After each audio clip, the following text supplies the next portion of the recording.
So today I decided to do a video talking about all the reasons why female Broly will never be a good character. But I mean, let's go even further than that and say that she'll never be as good as the original Broly. And all I do is win, win, win, no matter what. Got money on my mind, I can never get enough. And every time I step up in the building, everybody hands go up, and they stay there. And several reasons that will keep her away from that. So first and foremost, she's not her own character. And what I mean by that is, you notice how in American animations you have Superman and Supergirl, you have Batman, and then you have Batgirl. And I mean, the trend that I see happening with that kind of character makeup, that female male counterpart crap, is that the female counterpart never comes up to the standards of the male counterpart, because the male counterpart was a full-fledged original idea, whereas the female counterpart is just what if the character was a woman, and that's all it is. And the character never reaches an identity of its own, and it fails because of it. So right off the bat, the whole notion of a female Broly is not gonna work. It's not an appeasing concept. It just was a momentary shock value, and right now the attention that it did garner has dissipated. It was hot for maybe a night or two, but most people have calmed down and don't care anymore, and they're frustrated and they don't like Broly's legacy being tarnished by this. I mean, it was already tarnished enough with Bio Broly. We didn't need any more nails in the coffin. But then the second reason is because Dragon Ball Super is only going to keep her to one episode rather. So they're going to give, with the Universal Tournament arc coming up, or the Universal Survival arc, you're getting down to your last 20 episodes of Dragon Ball Super if they stick to the 100 episode mandate. They said at the beginning of this, we're going to stick to 100 episodes and that's it. So if they stick to that, she's only going to get one episode, maybe 2 episodes. I'm really doubting that she's going to get 2 episodes. So if she gets destroyed in 1 episode, that's going to make her character crap right there.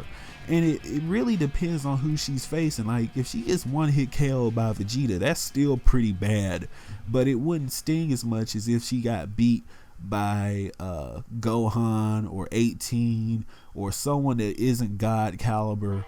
And I mean, none of these fighters are actually going to work being constrained to 1 episode, but especially female Broly.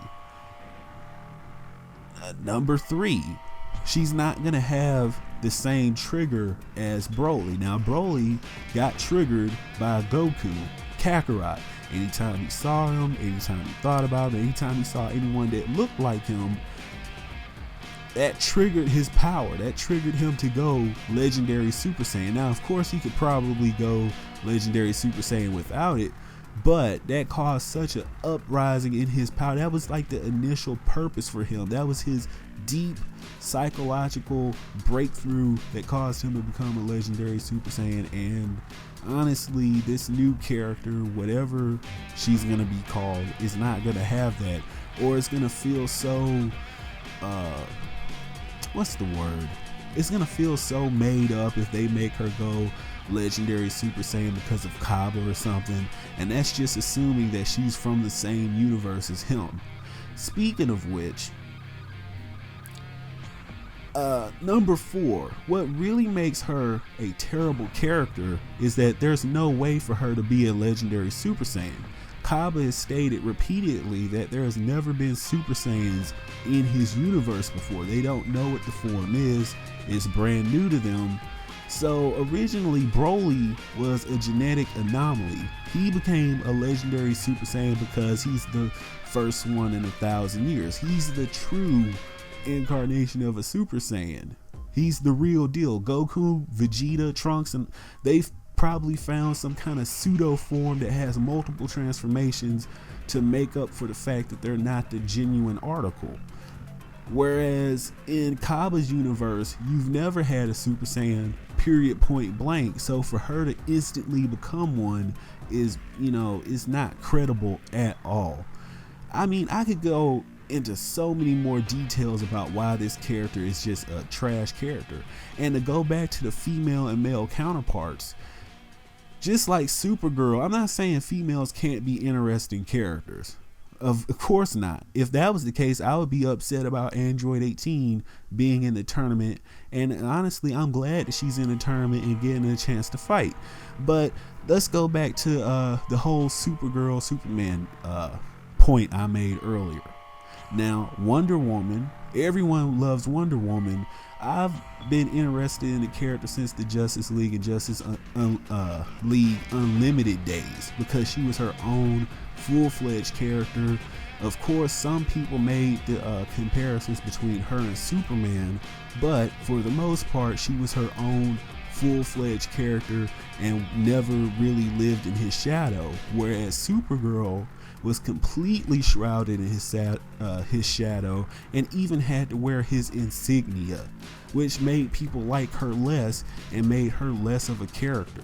So female Broly comes off as less of a character because she's only interesting because she has his appearance, and that's what makes her a trash character. All these points combined, honestly, if I wanted to, I could go on for an hour about why this character is terrible, but I want to leave it at that. I wanted to give a in-depth, I guess you could call it, analysis on this character and why it's gonna fail and why it's gonna be uninteresting. So if you're new to the channel, hit that subscribe button. Also turn on those notifications so you know when I go live, so you know when I upload videos, and follow me on Twitch, Twitter as well, so that you can get the news on the new videos. I'll see you in the next one. From Perfection.